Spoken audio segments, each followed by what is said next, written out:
Okay, so thank you everyone for joining this today. This is our 5th week working together, and today we're going to dive a little bit deeper into building links for more online visibility. So just kind of give you a high level where we're at in the course. So we're actually about halfway through now.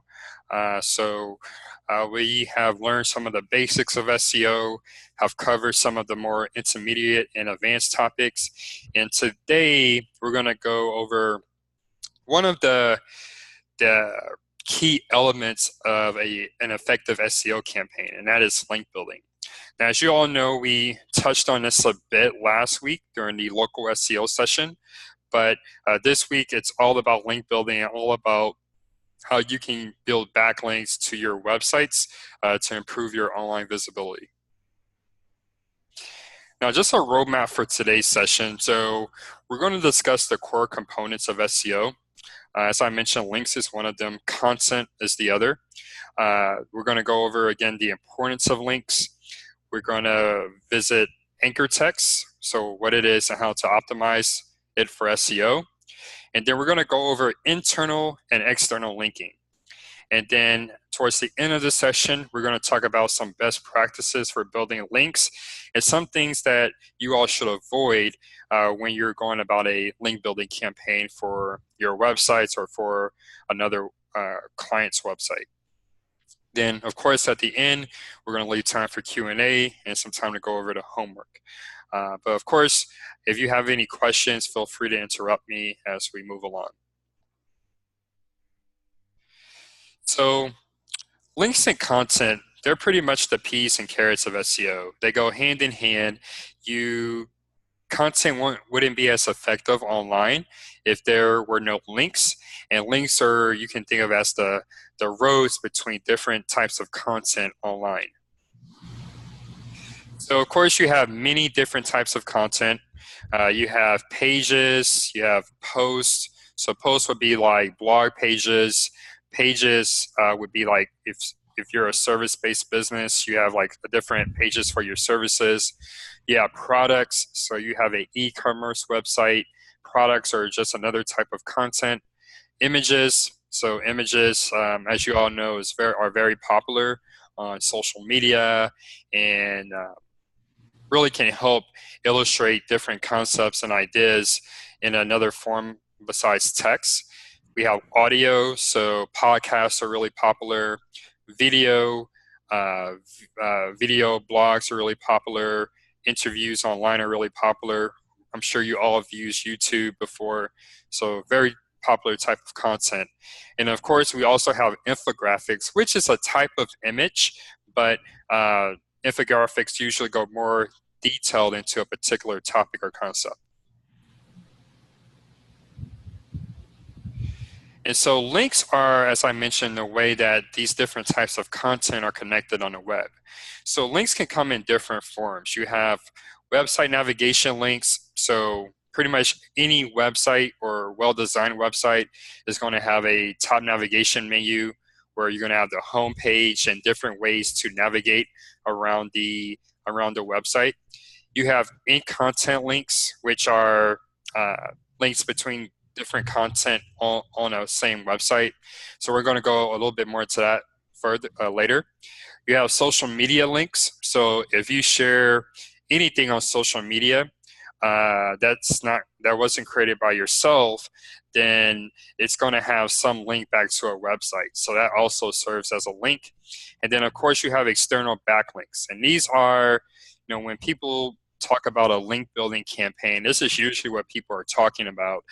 They are links from third-party websites that are linking back to your website. And the importance of links, not only do they connect content, but they can control the movement and influence of users online. If you had a business or, if you were here in the U.S., it's election season, so we just had elections 2 days ago.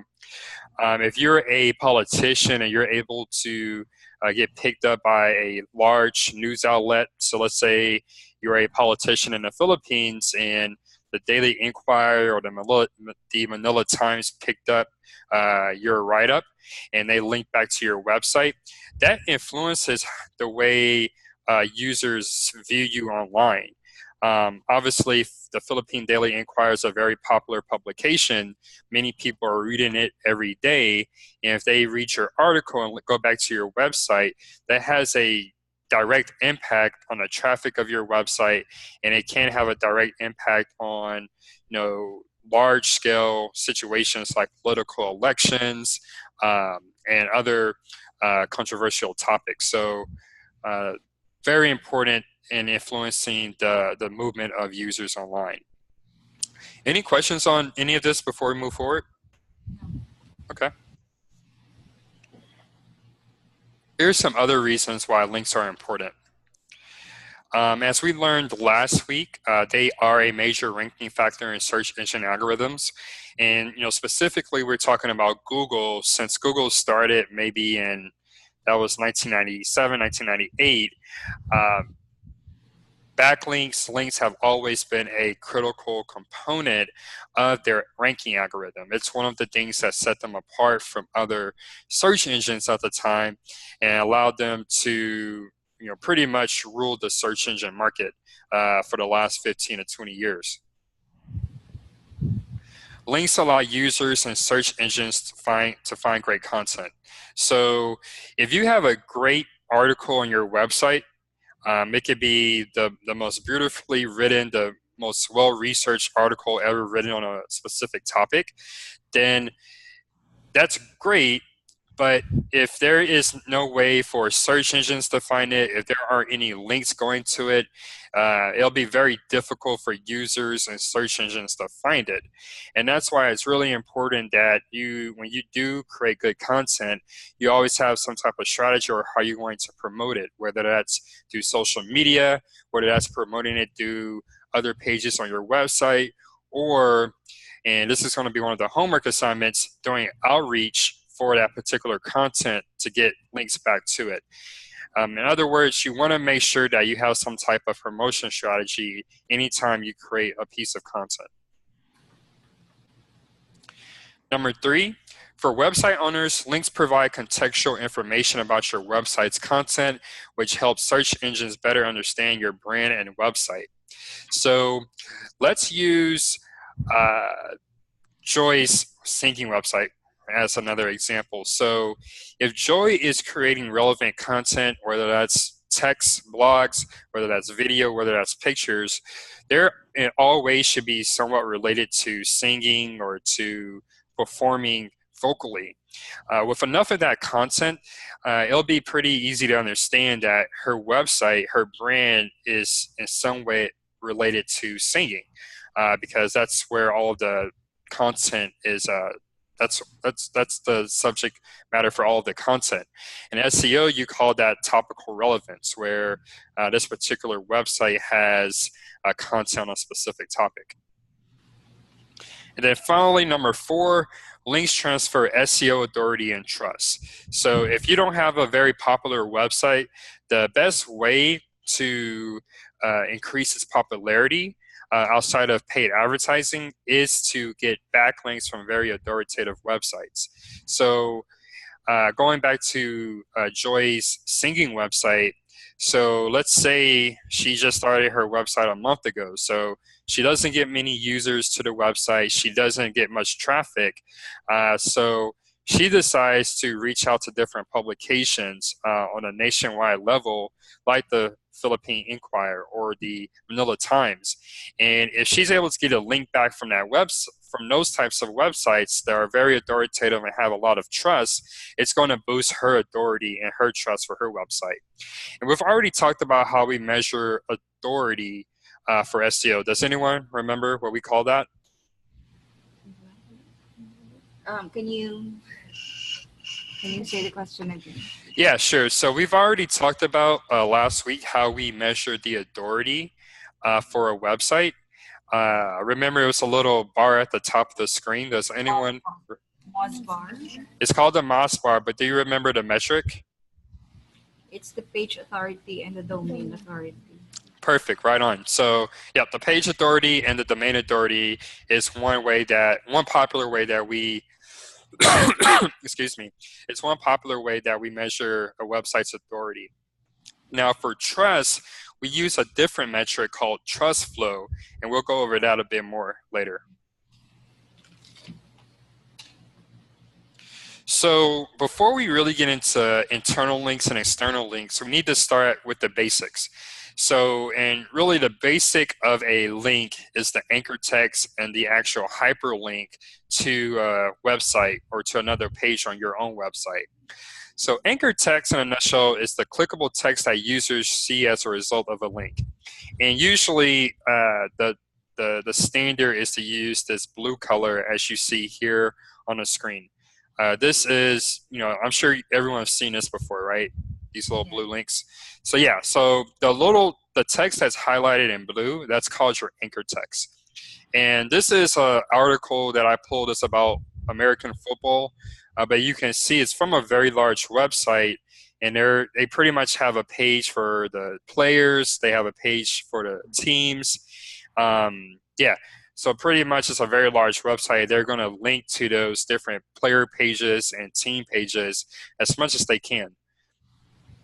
Now, anchor text not only is the starting point for links, but they also help users with disabilities and search engines better understand your links.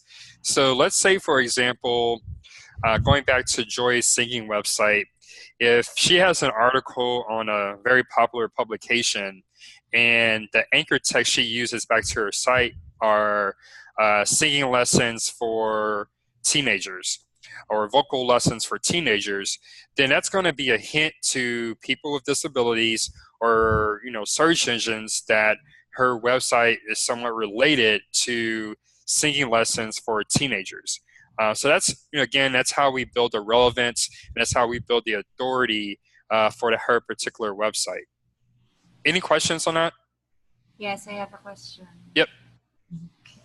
Is the anchor text connected to a third-party website? Can you repeat that? Is the anchor text connected to a third-party website? Not always. So you can have anchor text that links out to a third-party website, but you can also have anchor text that links to another page on your website. Is it okay is it okay to use a third-party website on your anchor text without, you're using a third-party site and you don't put the source? Is there will there be a problem with using a third-party website? No, there's no problem. I would just say make sure that the third-party website is related to whatever that content is about. So don't just link to something and then there's no relevancy. So if we're going back to Joy's website, if she was actually linking out to another website, but let's say she linked out to a website about pizza, and in her anchor text it's about pizza, then it's not really relevant. I mean, in some cases it might be okay, but I would try to stay away from those types of situations. Does that answer your question? I'm actually confused about, for example, I will use a third party, a post about learning how to play guitar. Okay. I will use a blog post from a third party website and make it a post on my website. I will need to put a source, right? For just to make sure there won't be complaints about using posts that. Yeah. Yes. Go ahead.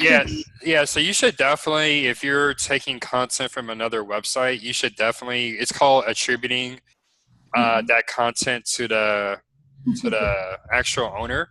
So yeah, you should link out to that third party website. Mm-hmm. Okay. Now, as far as go ahead. I'm sorry. Is there any difference between anchor text and hyperlink?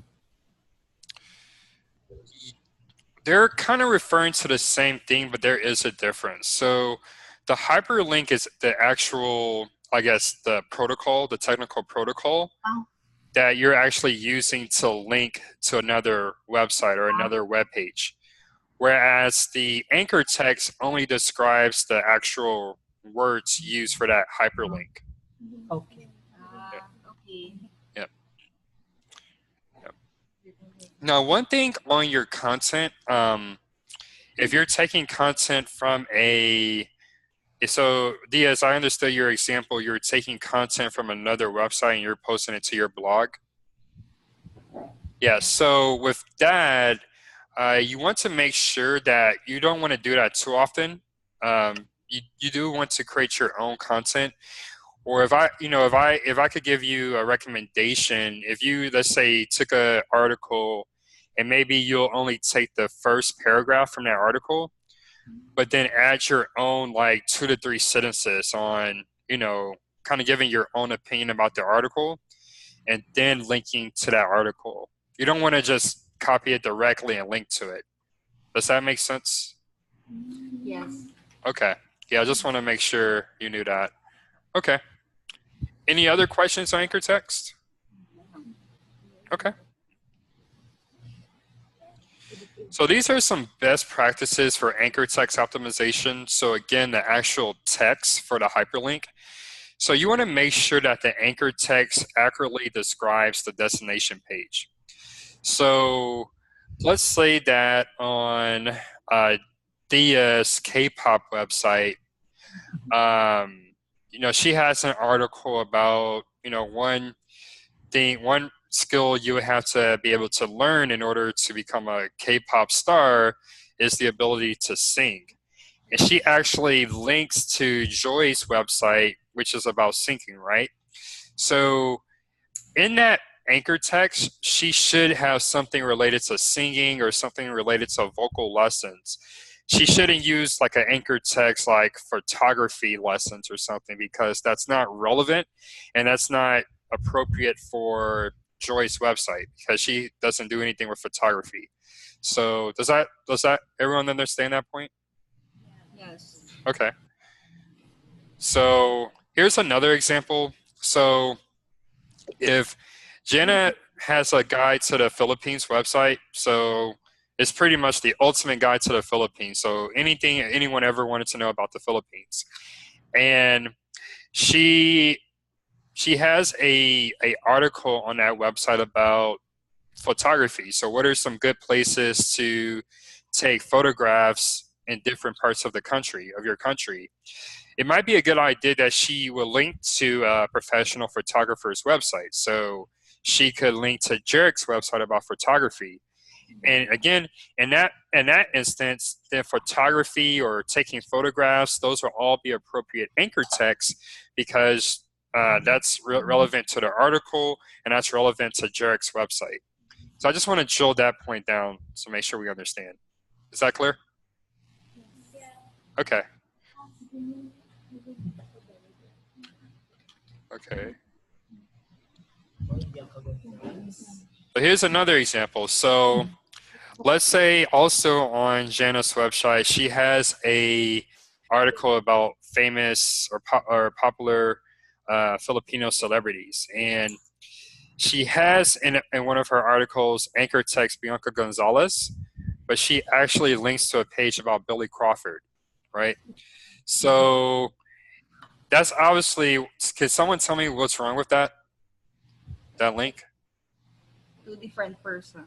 Exactly, right. So it's not really relevant to her anchor text or to the page she's linking to. So, yep, that's right on, Dia. So for number 2, you want to make sure you include the target keyword for the destination page if it can be added naturally. Now, sometimes if you're getting a link back from a website, you really don't have any control over this. That website owner is going to link back with whatever anchor text they want. But if you are linking to maybe another page on your website, you want to make sure that you're using the target keyword for that particular page. So what you don't want to do is what's called keyword stuffing. So you look at this little snippet here, you can see they've used awesome blog 3 times in like 3 sentences. So that's called keyword stuffing, because obviously they want to target that phrase awesome blog. But it really just doesn't fit naturally, because someone wouldn't say awesome blog 3 sentences in a row. So you want to avoid situations like this and only include a keyword optimized anchor text if it can come off as natural. Any questions on that part? No. Okay. So now we're going to talk a bit about internal and external links. So going back to Dia's website, so she has this big K-pop website. And on her K-pop website, she has an article about female K-pop groups. So she's basically built a list of different K-pop groups. And on that female K-pop article, she links to her article about 17, the group 17, right? Do you guys like 17? Are they good? No. Nope. Like Okay. Well, let's just say she has an article about 17. And so this particular link from the female K-pop group article to the article on 17 is called an internal link. And the reason why it's called an internal link, because it's a link to another page on the same website. Now let's say we have Jarek's photography website over here. And maybe Dia has another website on how to beat a paparazzi and take pictures of your favorite K-pop group. And so she knows that her friend Jarek is a really good photographer, so she links out to his website in case people want to know more about photography. Well, in that case, that's called an external link, because it's actually linking to a different website. So is everyone clear there, the difference between internal and external links? Yes. Okay, cool. So now we're going to dig a little bit more into internal links. So just to make sure you all understood the last slide, so let's pick on Jonah. So Jonah, what, in your own words, describe an internal link?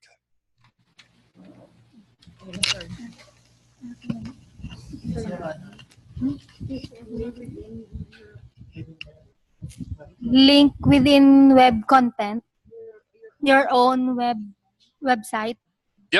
Yep, perfect. So yeah, it's just a link within your own website. So one more point to add on to internal links is that, let's say you have one particular page on your website that has a ton of links from other pages on your website. That's going to signal to Google and other search engine algorithms that that page is really important, because you're linking to it so much within your website. So usually on a typical website, the home page is going to be the most important page. It's going to have the most internal links to it. But if there's like a particular service or a particular product that you really wanted to promote on your website, then one way you can do that is by linking to it from other pages and making sure that you're doing that frequently.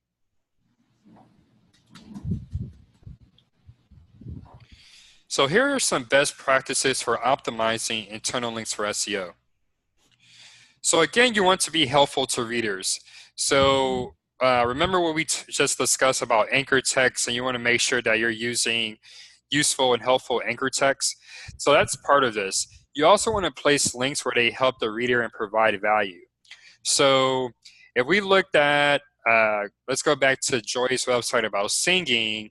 If someone's reading a lesson about, or article about vocal lessons for their child, maybe it's targeted to parents of children 6 to 10 years old, then the next step for them would be to contact Joy to schedule a lesson or to get more information.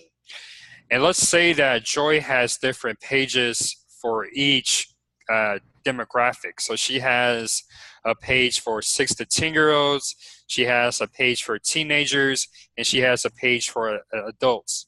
She provides linking lessons for all of them, but she has different pages for each group.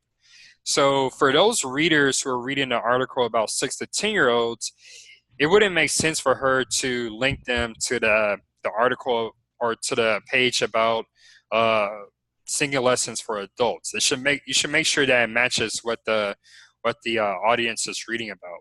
And that's again called the reader's intent. So what is their intent from reading that article? And for that particular article, it would be to get more information or to reserve lessons for their 6 to 10-year-old. Is that clear? Is that point clear? Yes. Okay, great. So number 2, again, you want to link to your most important pages. So, usually how this will work for a business, if there's a service or a product that gives you a lot higher return on investment compared to your other services and products, you want to make sure that you're linking to that particular service page or product page as much as possible from other pages on your website. You want to link using keyword optimized text. So going back to Dia's K-pop website, from her article about female K-pop groups, when she's linking to her article about the group 17, you should use that as your anchor text. Number 4, you want to vary your anchor text. So as we saw a couple of slides before, when that particular writer was using awesome blog so many times in just a few sentences, you want to vary your anchor text. So this is where you do your keyword research and you try to figure out, okay, what are some other ways to say awesome blog that are getting search volume every month. So another way for saying awesome blog would be, check out this blog that we created that's really awesome. Check out this great blog. There are different ways you can vary that anchor text, but you want to make sure that you're not keyword stuffing. So again, this is a K-pop example. So let's say that Dia also had a page on, is it pronounced Shiny? Shiny. Shiny? Okay. So let's say that she also had an article on Shiny, and some variations she could use would include Shiny, of course. She can include Shiny, the K-pop band, or she can even reference one of their records, their albums, The Shiny World. These are all very useful anchor texts. But what she doesn't want to do is just use Shiny over and over again, because that will look a little spammy. And you don't want to overuse internal links. So this is something that was very popular back in the old days of SEO, where you would just link out any chance you had to pages on your website. But you want to exercise some moderation. So if you're preparing a standard length article, so maybe something between 500 and 1,000 words, maybe include only 2 to 4 internal links per article. That way you're linking out to the most important pages, but you're not overdoing it. And of course, if your article is longer than that, so maybe it's over 1,000 words, you do have the opportunity to include more internal links. For internal links, you want to avoid using general anchors like click here, read more, or learn more. Again, going back to number 3 here in the list, you can be a lot more aggressive when using keywords in your anchors. So you don't want to use that opportunity for something generic like click here, read more, or learn more. So any questions on any of these points before we move on?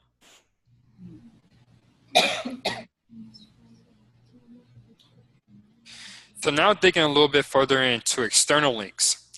So external links, they're often called inbound links or simply backlinks, and they help Google understand who you are and why your website should get attention. So for the rest of this lesson, I'm just going to refer to them as backlinks. So backlinks, if you have a healthy backlink profile, it helps answer questions like, are you a trustworthy website or brand?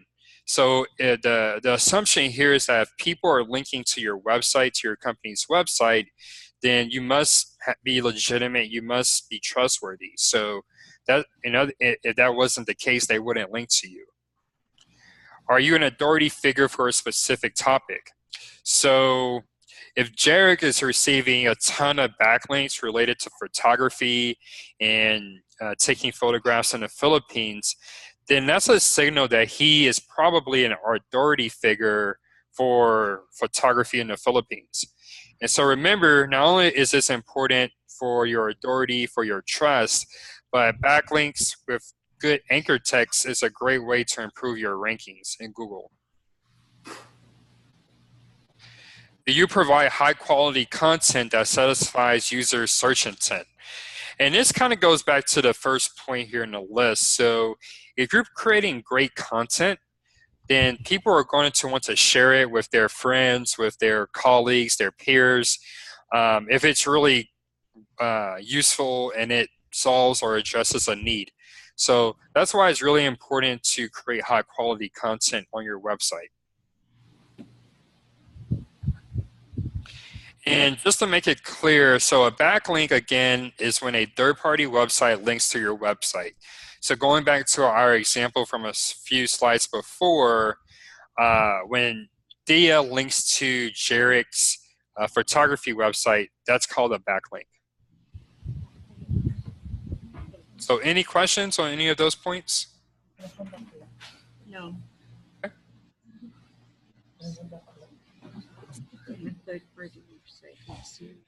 So one thing that's really important to remember about backlinks and link building is that all backlinks aren't created equal.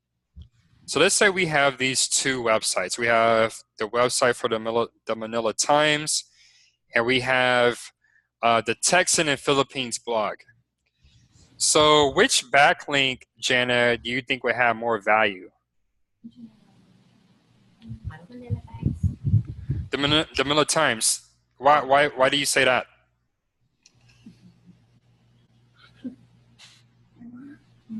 Because it's famous. Ang backlinks ko, no, mas laban value. Meaning, yung third-party website, mas damo value. Kaya siya ginagamit mo sa text. Kaya mo siya nang ginakabit sa text. Muna sa back. Kaya siya ginagamit mo sa anchor text. Muna sa back.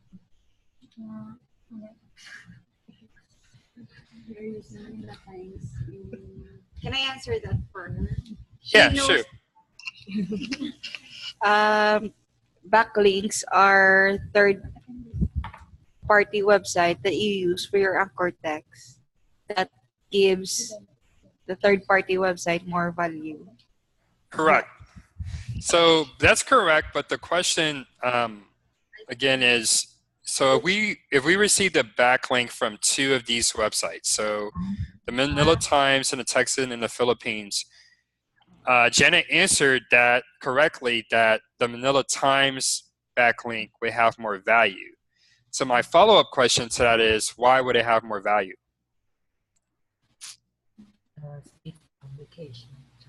What did you say, Jarek? I think Jarek had it. Because it,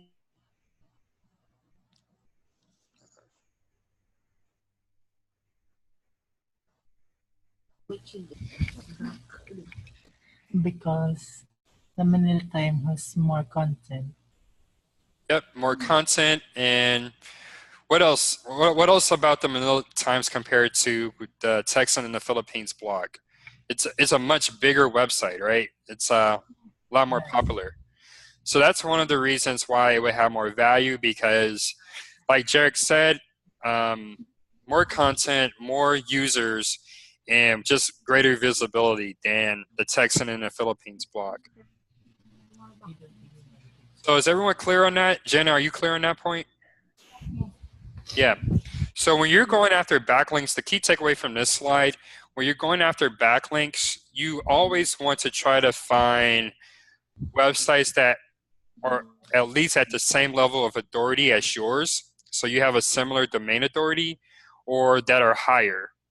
If you target a backlink from a website that has a lower domain authority, it's not going to have much value for you, because yeah, it's not as authoritative as your website. Does that make sense? Is that clear? Yes. Okay.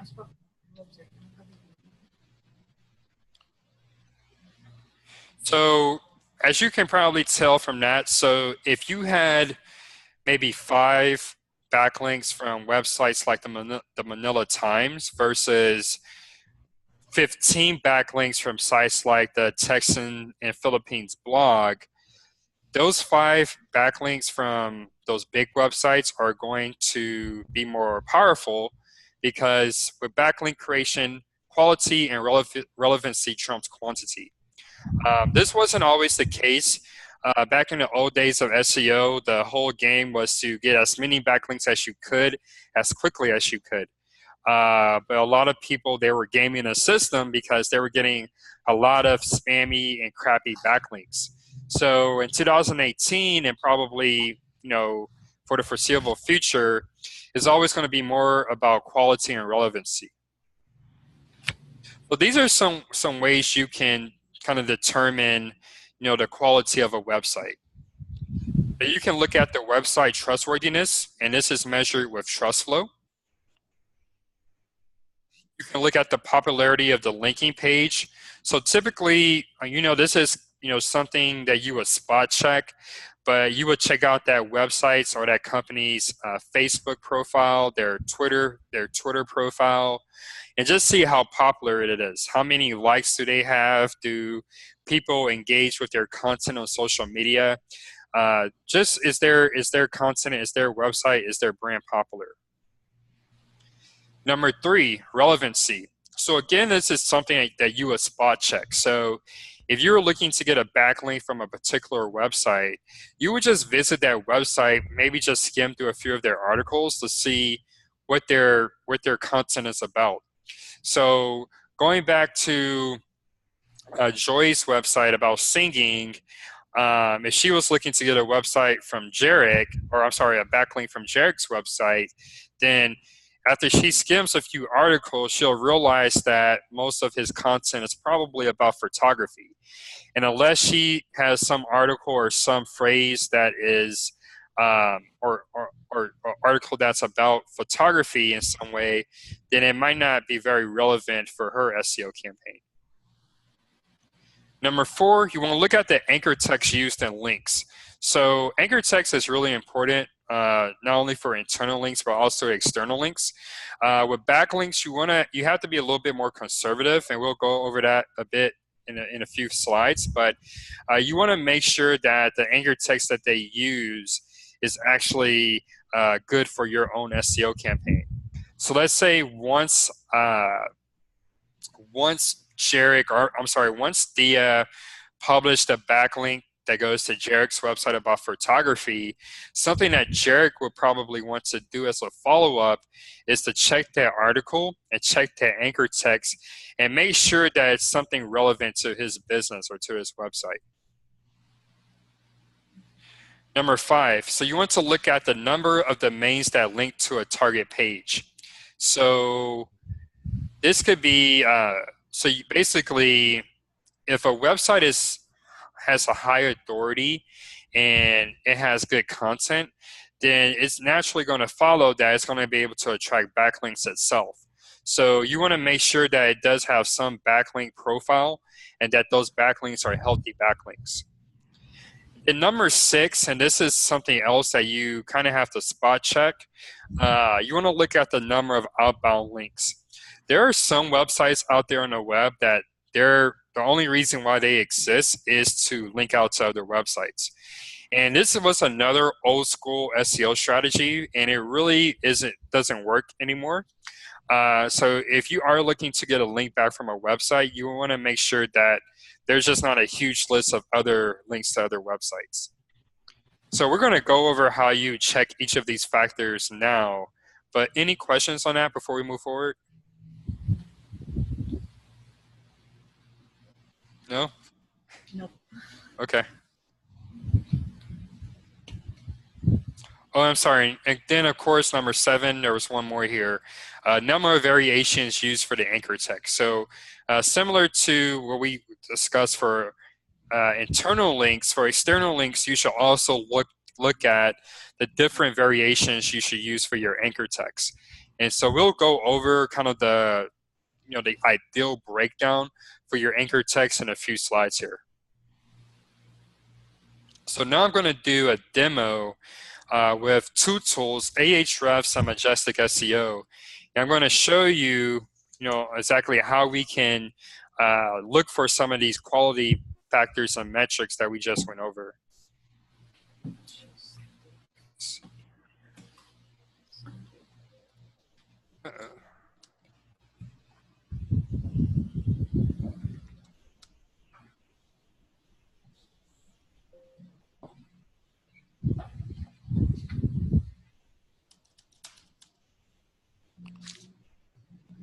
Let's see, I'm having a little trouble with my mouse. Give me 1 minute.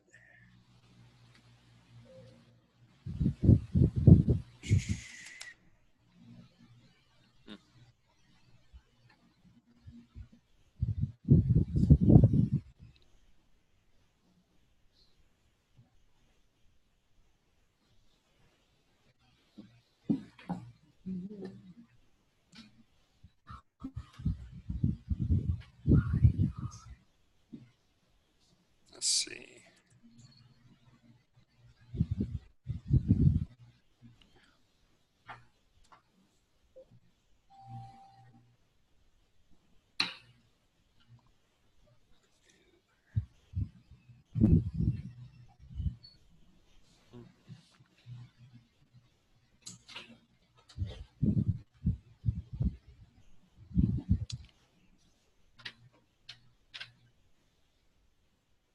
Looks like my mouse went to sleep, so I'm trying to wake it back up.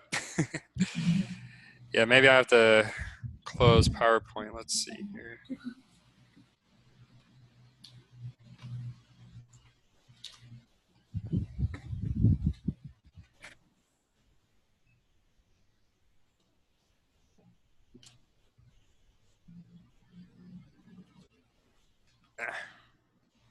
There we go. Okay, sorry about that. So back to the lesson. So the first tool we're going to go over is Ahrefs, and this is a tool that we went over before. So a few things in Ahrefs that you can look at. So remember we were talking about the Manila Times and how it's a very high authority website. So one metric that you can easily tell is called the DR, so the domain rating. And this metric is very similar to the domain authority we went over last week. You can actually kind of use those interchangeably because they measure the same thing. But all you do here is just put in the website URL into the search bar, and it'll come back with different metrics. So I just want to go over a few of these here. So probably the most important thing to look at if you're looking for the number of domains that are linking to the website are the referring domains. So that's just the number of websites that are linking back to this website. So you can see the number of websites is 311, which is quite a lot. Something else that you want to look at is called the number of outgoing links. So from this website, how many other websites is it linking out to? So remember, we want to keep that number low because we want to stay away from sites that all they do is link out to other websites. So this is another website called the Expats blog. And you can see here, these are the number of outgoing links from this particular website. So if you're in Ahrefs, you would just go down here on the left to outgoing links and then link domains. And so somewhere on this website, expatsblog.com/blogs/Philippines, they're linking out to each of these websites. So this isn't a ton, but if you saw maybe, I think there are 36 here, but if this number was maybe 100 or over 100, then that would be a cause for concern because this page isn't very long. So you want to make sure that you just take a look at that before reaching out to a website for a backlink. Now, just to show you, kind of do a comparison between these metrics and this one for expatsblog.com, which is a smaller website. If we go to overview, so it's still a very strong website. It has a domain rating of 66 compared to a domain rating of 76. But you can see there are a lot fewer referring domains. So there are a lot fewer websites linking to this website. So we have 10 versus 311.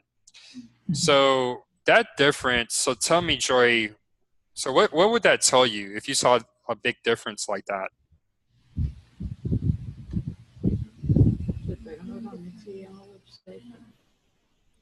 So this website has 311 websites linking to it. This website has 10. So what can that tell you about those two websites?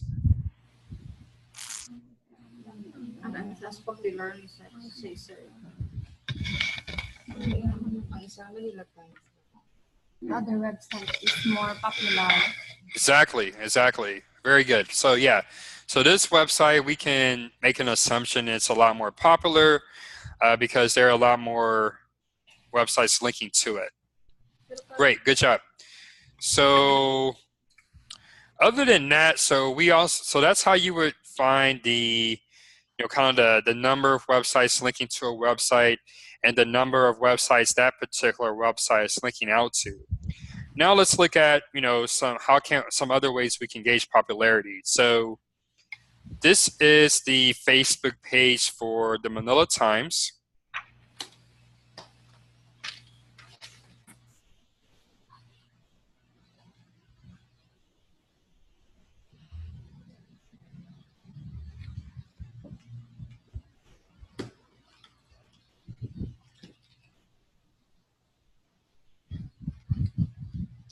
So you can see here, the biggest thing you'll notice is that over 411,000 people have liked this Facebook page. So that's not surprising. This is a major publication.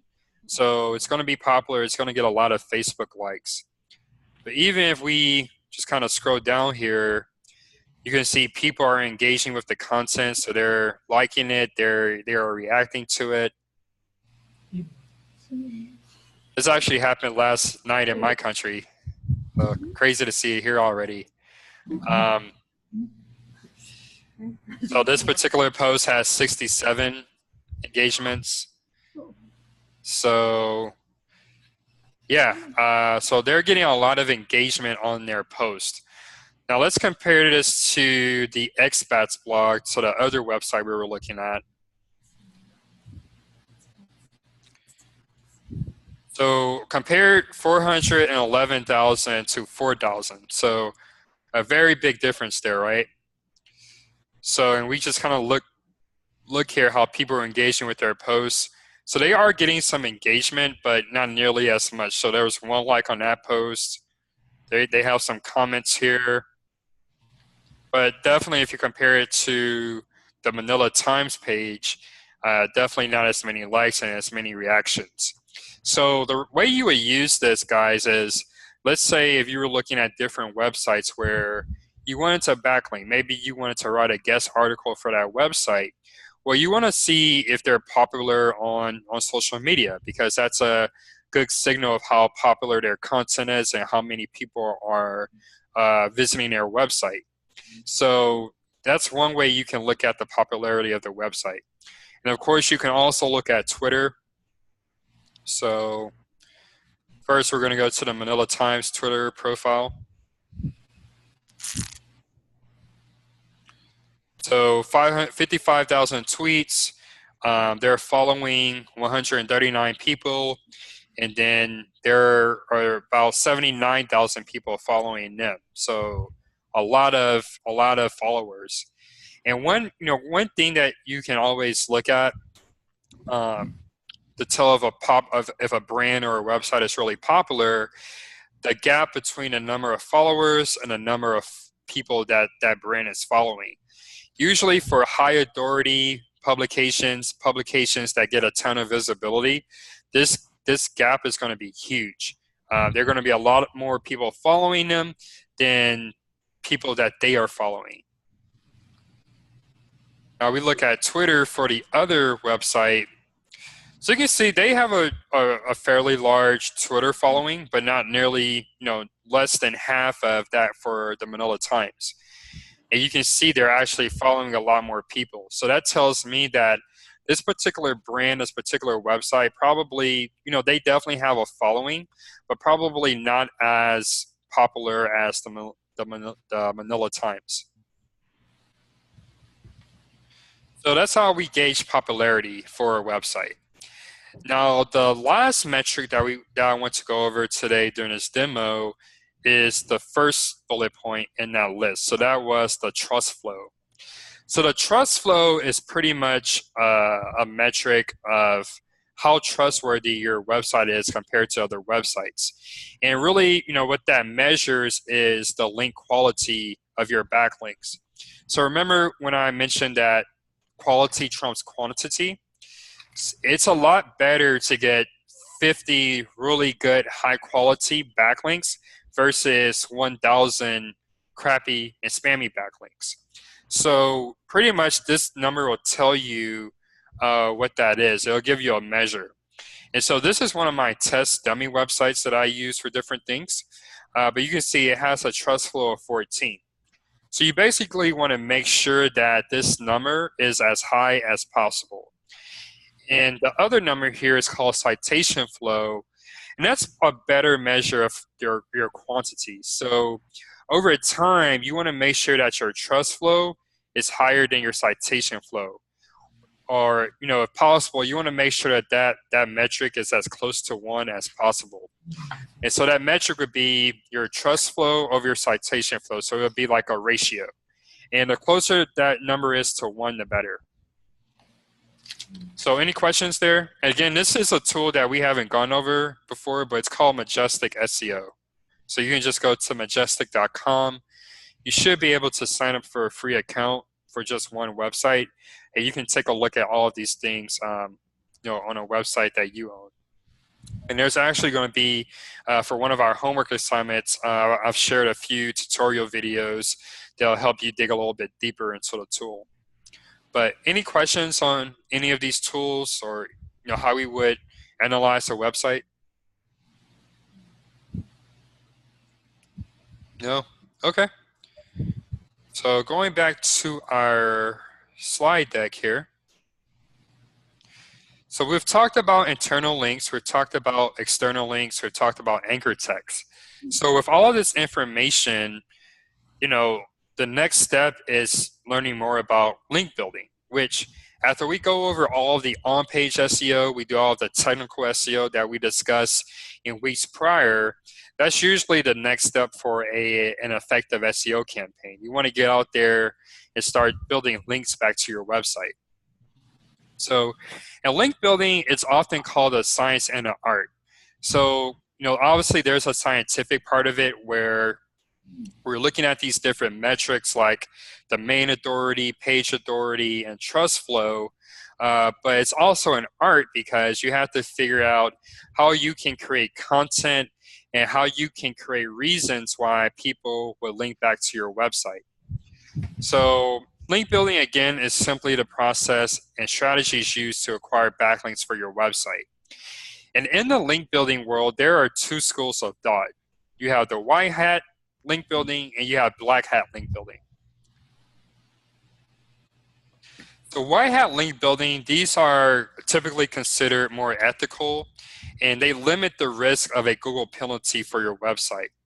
And there are many different ways that you can acquire white hat backlinks. I won't go over all of these now, but there are numerous ways that you can acquire white hat backlinks. So I suggest, starting off, that you definitely focus more on white hat backlinks. And if you guys are ever doing this for a client, so let's say a client needs SEO, or you're doing this for someone else's website other than your own, that you always stick with a white hat link building strategy. Now, black hat link building. So black hat link building is interesting because it definitely, the strategies are riskier, if you're caught, so if Google reviews your backlink profile and it looks really suspicious or looks really spammy, then you do have the possibility of getting your website penalized. But there are many very smart black hat link builders who have devised whole schemes and strategies so that they're not caught with it. Now, it's very interesting because many of these strategies, you'll see the benefit a lot faster than if you were using a white hat link building strategy. So while it's riskier, you can see the SEO benefits a lot faster. But again, if you're new to SEO, you've never built backlinks before, highly recommended that you stick with white hat link building. And these are just some of the common ways that you can build black hat backlinks. So maybe, you guys try SEO for a year and you're ready to, kind of go into the dark side, then maybe try a black hat strategy and see how it works for you. So are we clear on the difference between white hat and black hat? We have a question. Yep. What happens to your website when you get a penalty from Google? Yeah, so there are several ways that Google can penalize your website. Probably the least destructive way is it'll push your website down in the rankings. So let's say if you're on page 1 and it pushes your website to page 4 or 5. Now, this is really important because if you're a business and a lot of your business revenue depends on people visiting your website and booking your services or buying your products directly from your website, on page 1 you're going to get a ton of clicks, so a ton of prospective customers. If you're pushed all the way to page 4 or 5, pretty much no one's going to see your website. There's like a nerdy joke in SEO that the best place to bury a dead body is on page 2 of Google because no one goes there. And that's pretty much the same with your website. If you're on page 2, if you're on the top of page 2, you can be found. But anything after that, then you pretty much don't exist. So that's why it's really important to avoid penalties. Now, that's the least destructive way. If you're really doing something terrible with your link building, and Google really drops the hammer on your website, you could be removed from the Google listing itself. So that process is called de-indexing. And basically, it's very difficult once you're removed from Google to get your website back. And you can imagine if you have a website that's maybe 10 or 15 years old and you put all this work into it, creating content, building backlinks to it, then all of that work is kind of down the drain. So that's why it's really important that you kind of want to be mindful of Google penalties and doing things that don't penalize your website. Does that answer your question, Dia? Yes. Okay. Any other questions on white hat, black hat, Google penalties? Okay. So here are some ways you can filter out for good white hat, black link opportunities. So again, you want to look at website and content quality. Content written for humans versus content written for SEO. And we're going to go through each of these points in more detail, so don't worry about writing them down now. Relevancy, so is the content on your website or on that particular website relevant to your website? If it's not, then it might not be a good backlink opportunity for you. Link placement, so this is very important. Number 5, and this is a new concept, do follow versus no follow. Number 6, we talked about this several times already today, but anchor text. Number 7 is the backlink opportunity free or paid. And then number 8, website authority. So that goes back to what we discussed last week with domain authority. If you're using Moz, but if you decide to use Ahrefs, they call the metric domain domain rating or DR. So website and content quality. So Jarek, let's say you're looking for a backlink for your website. You've already done your on-page and technical SEO. And now you're just kind of looking, doing some research on different websites. So from these two websites, these are screenshots of the homepage. Which website would you want to get a backlink from? Website with a guy. Yeah, which one? This one? Yes, Yeah, why? because it looked more trustworthy. Yeah, exactly. I mean, this website on the left looks like it was built by a first grader. So a lot going on the on the website, and there are different languages, so you really don't know what's going on. But you're right. This website on the right here, it's very well designed and it looks a lot more professional. So here's some other red flags you want to consider when you're looking at a website to determine if to do outreach for a backlink. So regardless of the website language, the content should be well written. So regardless if it's in English or Tagalog or any other language, the content should read well. Like at least someone who knows the language wrote the article. And if you are looking for a backlink, there are some situations where you might want to get a backlink from a website in another language other than yours. You can always just use Google Chrome and then do a right click on the page and do Google Translate. You can at least get a feel for how good the writing is in your language. Second bullet point here, you don't want anything spammy like malware, intrusive pop-ups, or redirects. So if you go to a website and it immediately redirects you to a website that's not related to the website you thought you were clicking to, then that should be a big red flag. You don't want to do any outreach for a backlink to a website where you're getting a lot of pop-ups about antivirus or anything like that. Basically, it should look like a well-functioning website. The third bullet point here, and again, this is something that you kind of have to do spot checks on, but you want to avoid websites with an excessive number of ads. So if you go to a website and you see nothing but promotions and ads, a few here and there, it's normal, especially if it's a big website.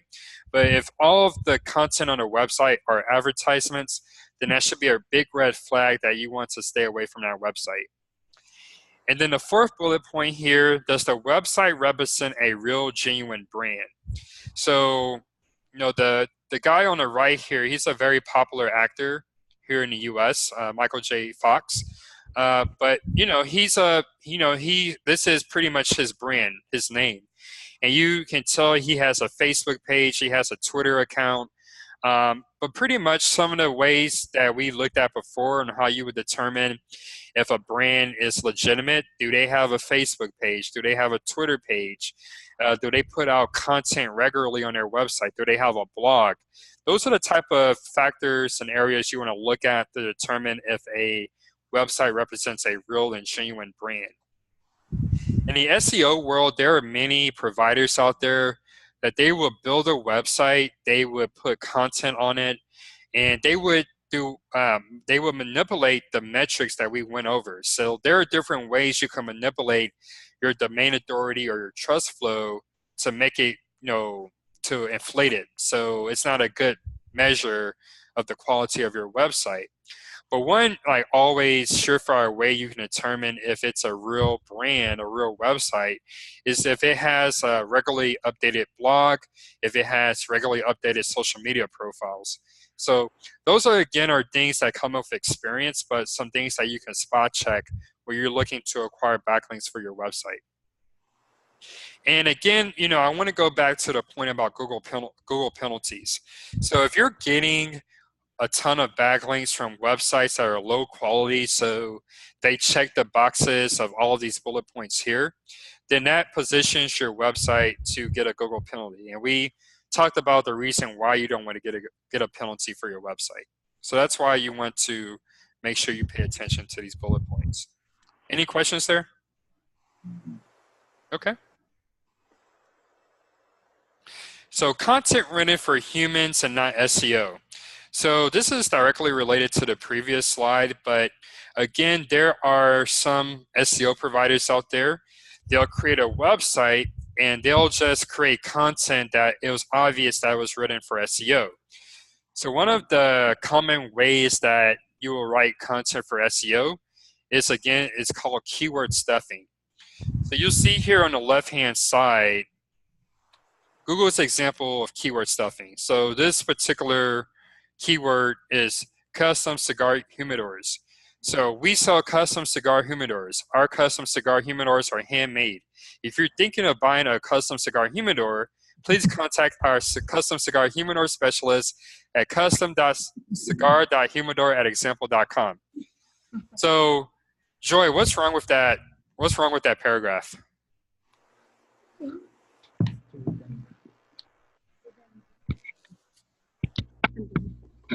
It's too redundant. Right, exactly. That's the perfect word. It's redundant. So if you ever saw an article like that on a website, then you want to stay away from it because it's obvious they are keyword stuffing. Here's another example on the right.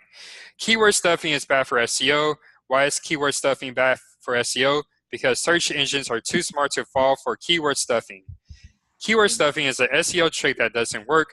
Avoid keyword stuffing for better SEO. So obviously written like crap, it reads like crap. So you will want to stay away from those types of articles and those types of websites. Any questions there? No? Okay.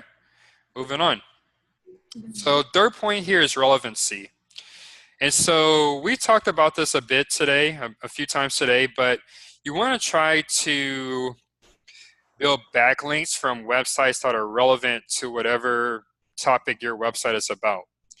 So for this example, Jonah, I believe last week you mentioned you like pasta. Yeah? Yeah, so let's say, you did some SEO for your website and now you have a thriving business. So, you're getting more customers and you're getting more repeat customers. So now you want to put more investment into your SEO. So, so the next step is to start building backlinks for your website.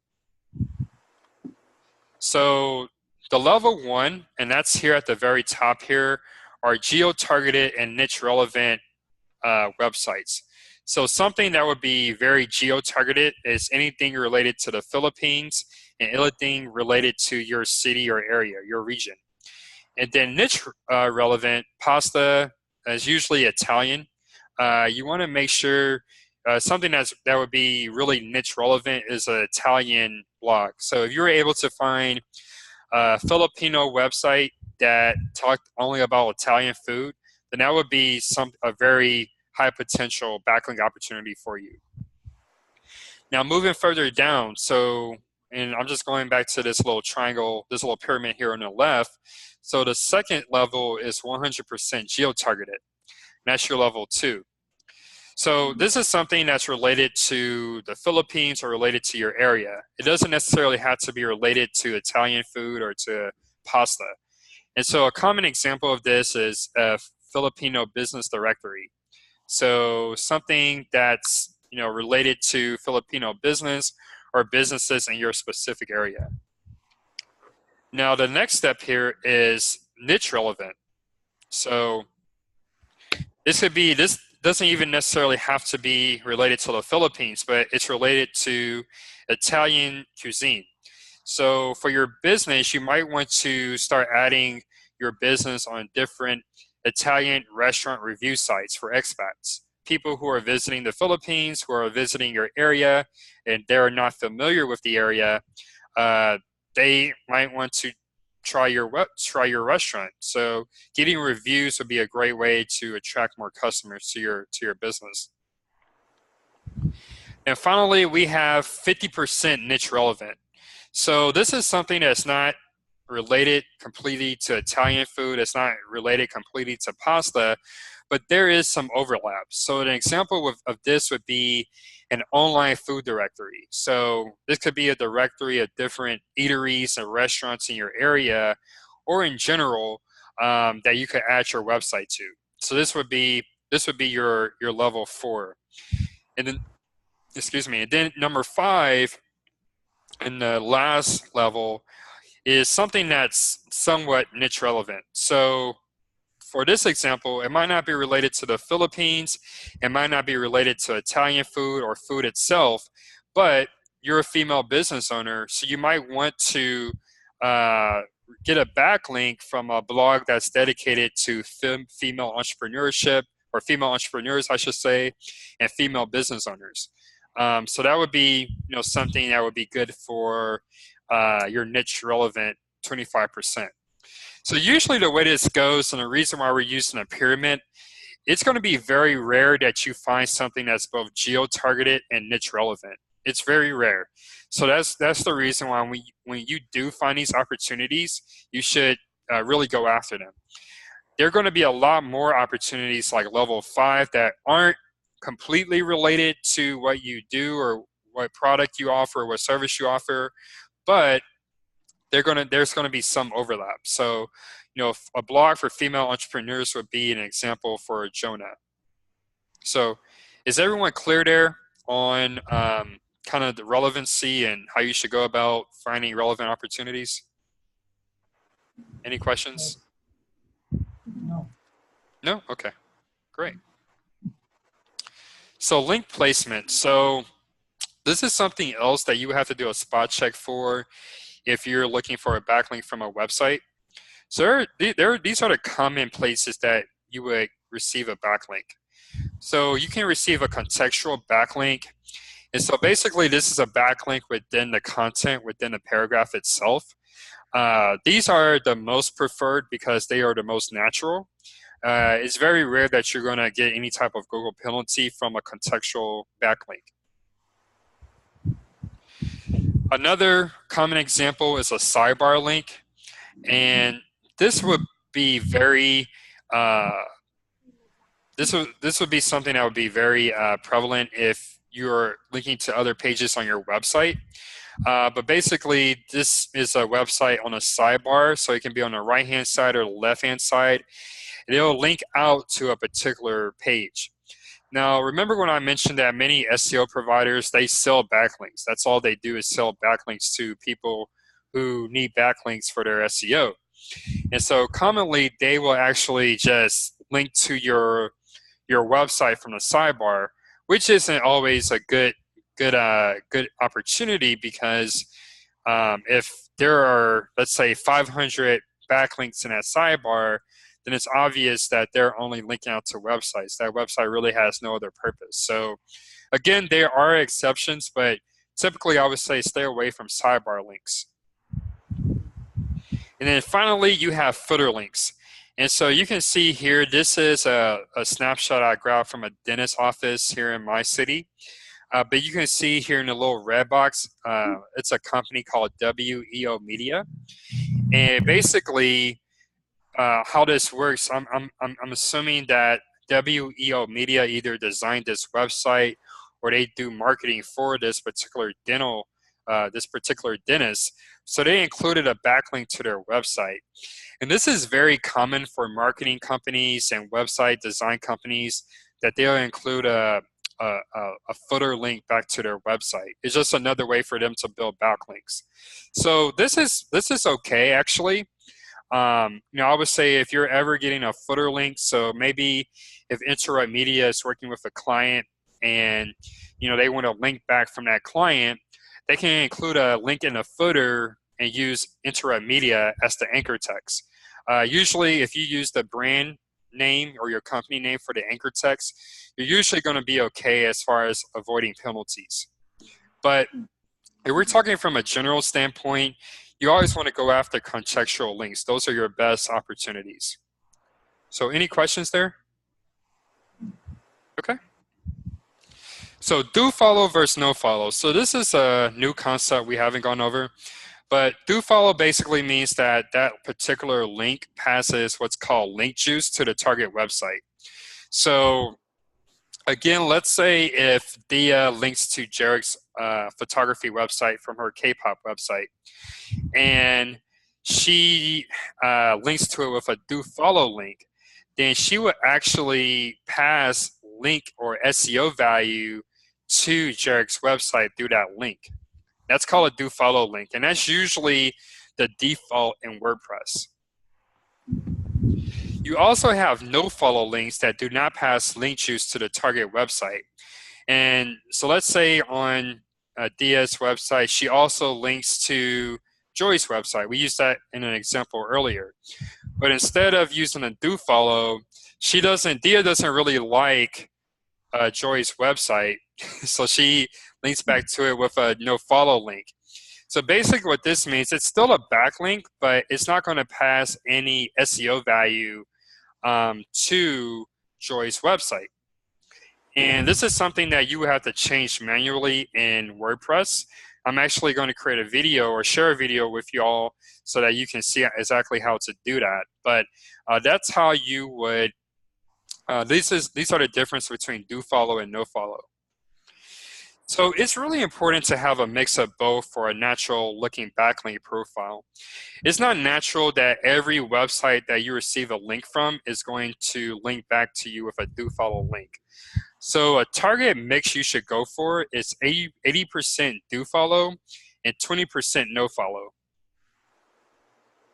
And one way you can figure out if a website uses do follow or no follow backlinks is again with the Moz bar. So I'm going to show you guys a brief demonstration on that point. So you all should be fairly familiar with the Moz bar now. So for this example, I'm going to use a Wikipedia article. Wikipedia, they usually have a ton of backlinks in them. They can do that because it's Wikipedia. It's a very powerful website. And so we're going to turn on our Moz bar here.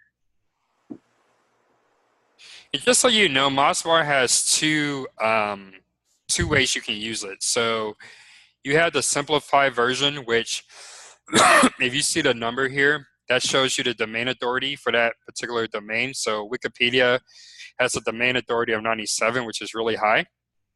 So if you click twice, you can also see more information. So again, you can see the domain authority, you can see the page authority. But you can see this little pencil here. You can highlight the different links on the page. And so for this example, we're only worried about the first two options here. So you have followed and then you have no followed. So if we want to see all of the do follow links on the page, we would hit the follow button. And you can see here, it actually will highlight all the do follow links on the page. So quite a few. But if we highlight the no follow links, you'll see there's a ton of those as well. So everything in blue are do follow links and everything in purple is no follow links. So why is this important for you? So remember, you want to get a mix of do follow and no follow backlinks. And so if you're going to a website or you're looking to get a backlink from a website, you want to make sure that if you're going for a do follow link, that you see more of this blue than you see purple.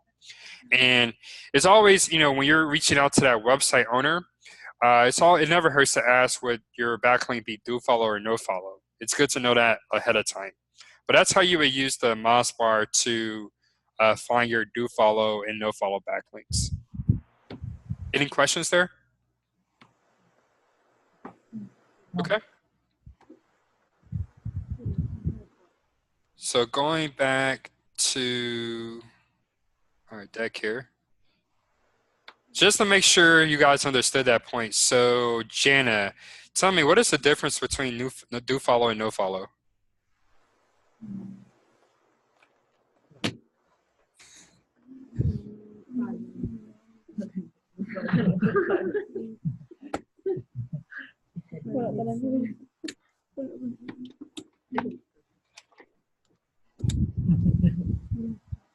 No? Anyone want to help her out? I think we would be able to get a better understanding if we can see the video on how to add a no follow and do follow backlinks. Sure.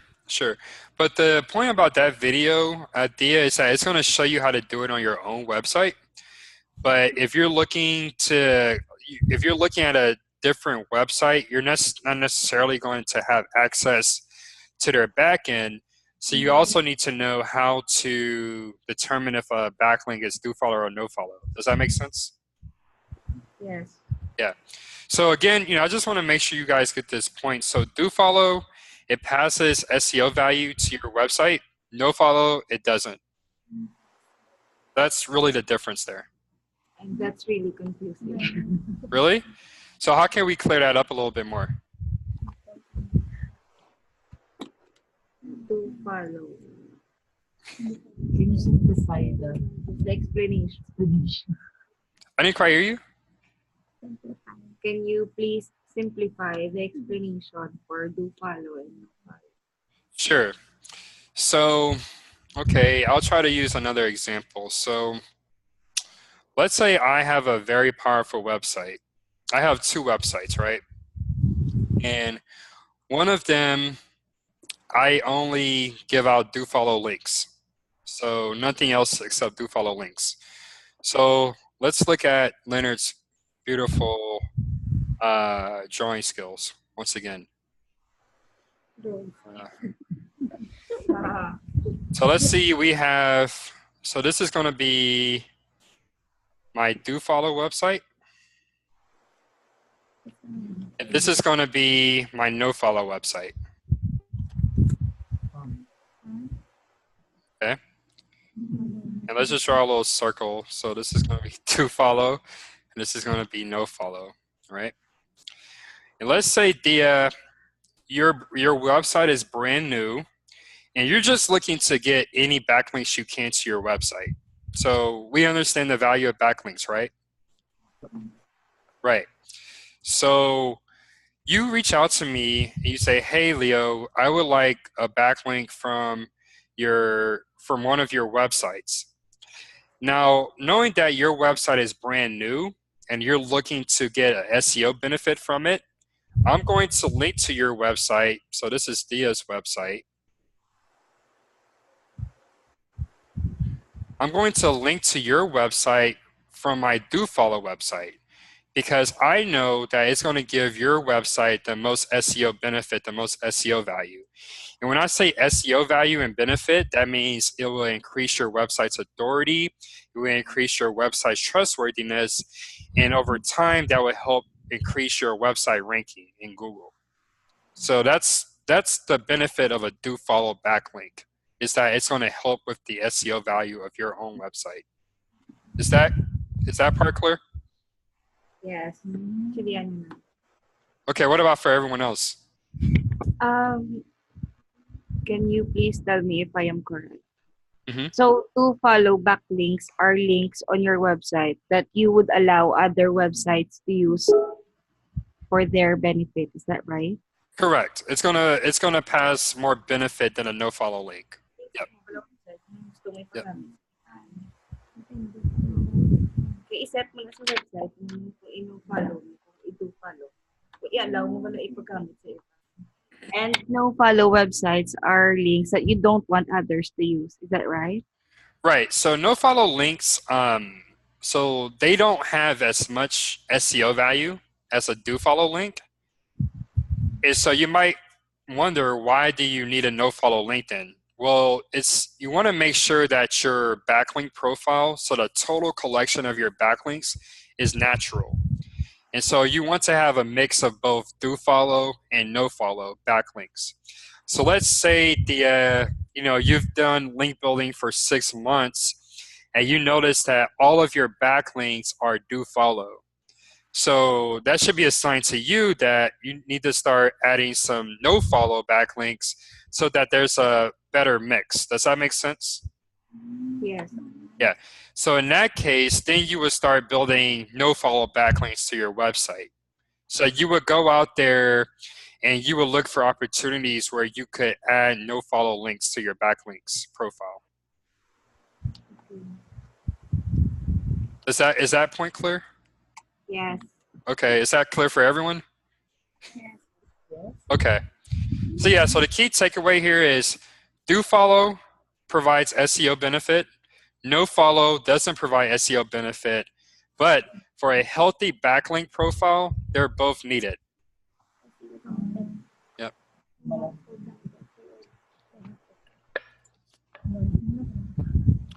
And I didn't include this in a homework, but I'll probably just add an extra tutorial video just to drill down that point more. So I'll make a note of that.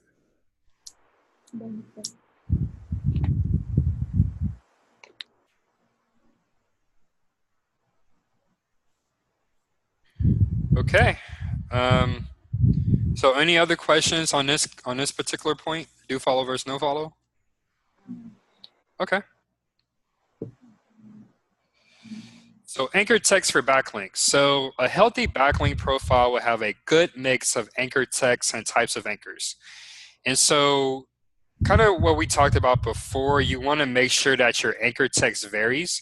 And so this would be the perfect profile. So 70% of your profile, so let's say you had 100 backlinks to your website, right? So 70% or 70 of those backlinks should be using branded anchors. So if we were looking at interrupt media, an example of a branded anchor text would be interrupt media. It would be Ben's name. So something that's that refers to the brand instead of a keyword. 20%, so 20 of those 100 links should be what are called naked URLs. So these are URLs that are, you're using, the actual URL of the website. So there are different ways you can refer to the same website. You have the www.interruptmedia.com, and you can also have http://interruptmedia.com. They both go to the same website, but there are two different ways you can use naked URLs. You can have generic anchors. So about 5% or 5 of those 100 backlinks should use generic anchors. So click here, learn more, read more. Those would be an example of generic anchors. Call to action. You have a question? They are call to action. Yep. And then the remaining 1 to 5%, you want to use partial match anchors. So let's just say that for interrupt media, your primary keyword is marketing automation. So for this 1 to 5%, so 1 to 5 of the backlinks in that backlink profile, you want to use variations of marketing automation. So marketing automation tools, marketing automation for small businesses, marketing automation consulting. Those would be variations of your primary keyword, marketing automation. And then finally, for your exact match anchors, you want to use these as, less frequently. So marketing automation, maybe once every 100 backlinks, you actually use that target keyword. But you really want to stay away from optimizing too much for exact match, because this is another way for you to get a Google penalty.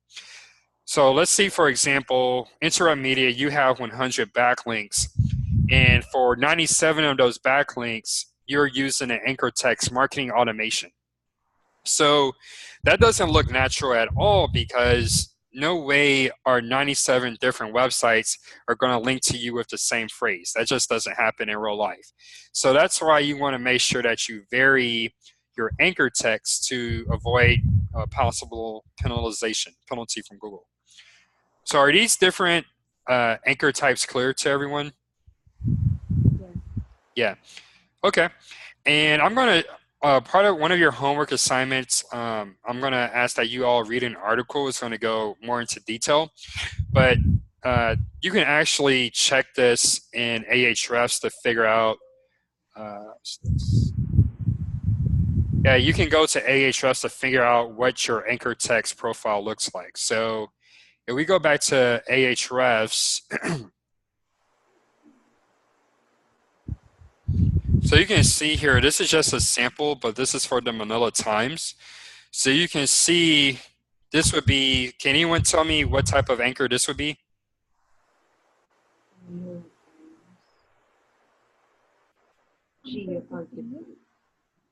So which one of these types of anchors would that be? Branded anchor. Perfect. Yeah, branded. So it makes up about 11%, and there could be different variations of the branded anchor. So the Manila Times is one, just Manila Times, that's another. So those together is like 19%, and then you have ManilaTimes.net.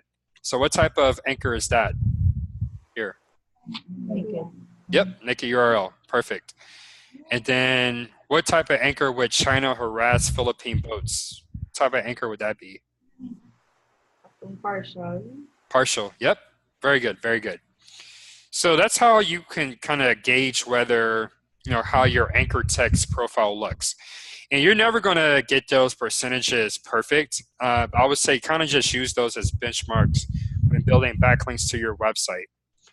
You can also see this in Majestic SEO, and I actually like to use Majestic SEO a little bit more because it's just easier to see for me. So this is, again, one of my websites. So we can see here the percentage breakdown visually. You can kind of see, so Financier SEO, that would be the brand name. That's about 38%. And then we see naked URL, Financier SEO, Destiny Marketing Solutions. That's about 15%. But you can kind of get a graphical representation, visual representation of your anchor text profile. So that's why I like to use Majestic SEO for this, but everyone has their own preference. So any questions on that? Okay.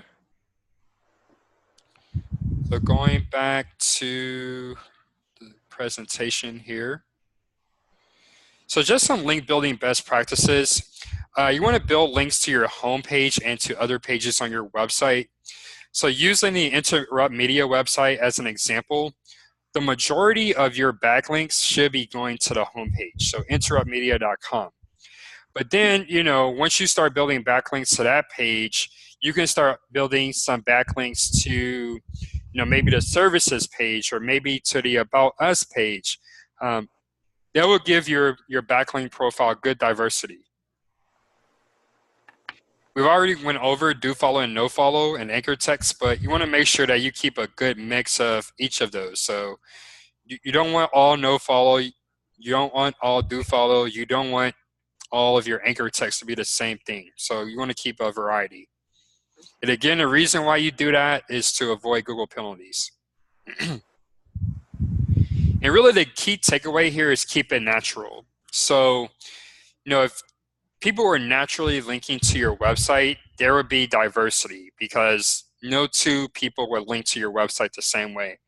And so when you're going out there, you're building backlinks, you want to keep it diverse and you want to keep it natural. So any questions on best practices? Okay. And these are just some tactics to build high quality backlinks. Usually if you do these things very well, you won't have to actually do outreach. People will link to you automatically. But probably the biggest point here is you want to create high quality content for people that keeps people who consume your content engaged. And so regardless of industry, regardless of the type of product that you sell, if you create really good content that addresses people's needs, that answers people's questions, they're going to share it on their social media. Other people are going to link to it from their website because it's really helpful. So the types of content I'm talking about are like how-to guides, ebooks, infographics. So if we're looking at Jana's website about the Philippines, something that she might want to write about are people who are visiting the Philippines for the first time. So what to do in your first 7 days in the Philippines. And that type of content is going to be really popular because if you've never been to the country, you don't know what to do. If you don't know anyone there, you don't know which tourist attractions to go to, what to stay away from, how to avoid tourist traps and whatnot. So that would be very popular. And if she does a good job of sharing her content on social media, maybe getting her friends and family to share the content, then it's going to get traction. It might take time, but it will get traction if it's a good piece of content. Some other ways you can really build high quality backlinks is to do more outbound marketing. So you can volunteer to write for another website.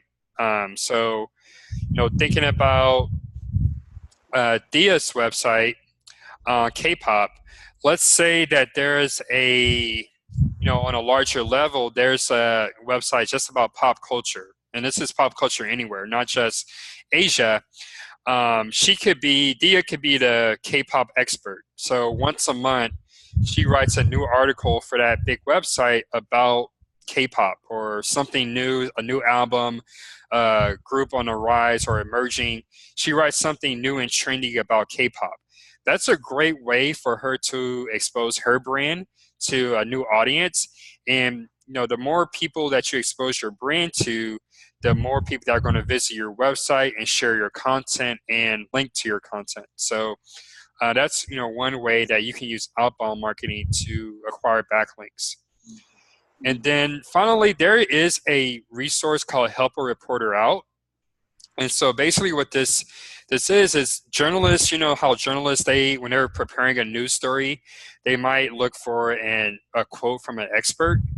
So this tool will actually connect you with those journalists. So let's say for Jarek, if a journalist was writing about, what are the best cameras for 2019, and they wanted an expert quote, well, Jarek, he could provide a quote about, well, these 5 cameras are those that I'm looking at for 2019, and he can give his reasons why. Jarek is the expert in that situation, and so usually when they include his quote in the article, they're either going to mention his name, they're going to mention his website name, and sometimes they're going to link back to it. So those are just some different ways you can build high quality backlinks to your website.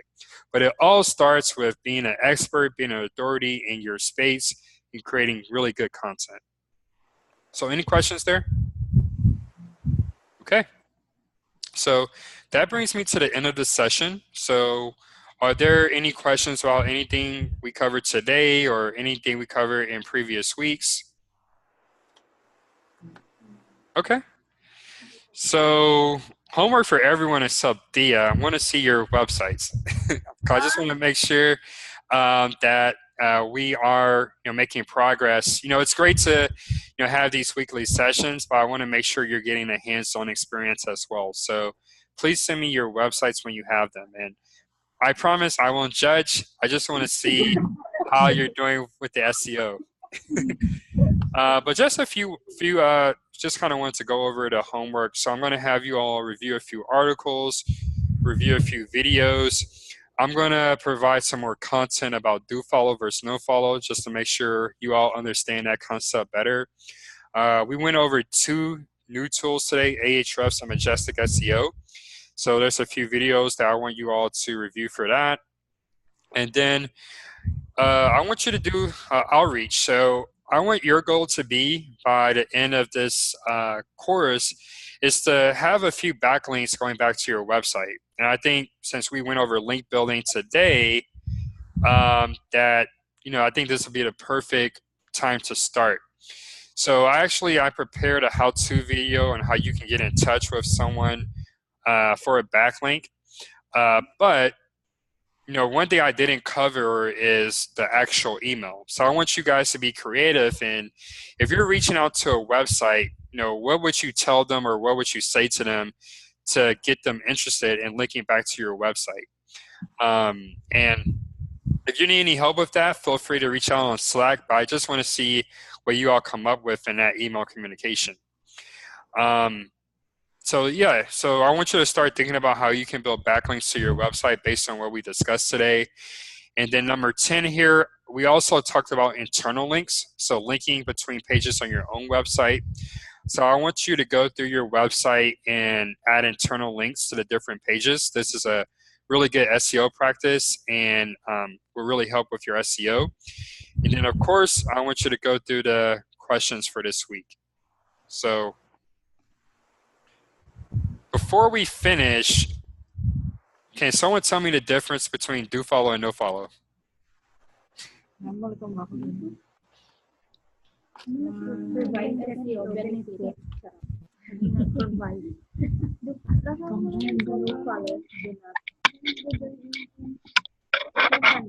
Do follow provide SEO benefit, while the no follow do not provide SEO benefit. Okay. And should we have a mix of both or just have one or the other? 80%. Should have a mix to be balanced. Good. Very good. Very good. Okay. So I will stop the recording there, but I did have, let's see here.